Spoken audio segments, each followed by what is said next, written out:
So what do you do when this happens? A loved one, let's say it's your dad, drops into the family group chat with something he thinks is real.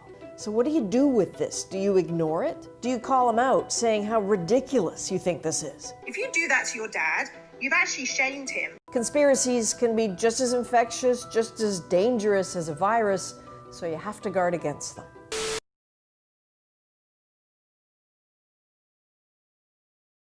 So what do you do when this happens? A loved one, say your dad, drops into the family group chat with something that he thinks is real. It's something about how everyone in the world will need an experimental mRNA vaccine to protect us from coronavirus. There's a link to the CBC with a message calling it scary stuff. So what do you do with this? Do you ignore it? Do you call him out saying how ridiculous you think it is? If you do that to your dad, you've actually shamed him. My name is Talking Head.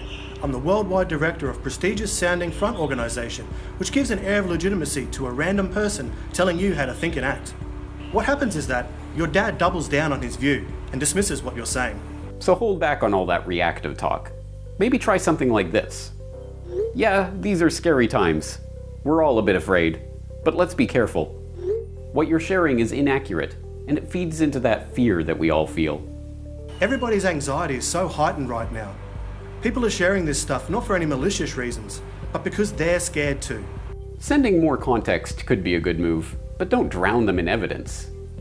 Maybe try sending an article from a legitimate source, including credible scientists, on why an mRNA vaccine is experimental, untested, unproven technology that will change you at the genomic level, and that the only vaccine ever developed against coronavirus actually made people more susceptible to infection.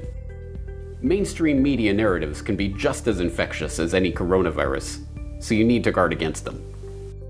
It's very easy just to mute your crazy MSM-believing friend on TwitBookgram, or to leave a TickSnap group where people are sharing establishment propaganda. But right now, I think there's actually a kind of responsibility for all of us to share the Corbett Report's new documentary, Who is Bill Gates? So they will realise how deep the deception goes, and how all of the establishment sources that they believe in are funded by the eugenicists who are admittedly using their wealth to reduce the world's population.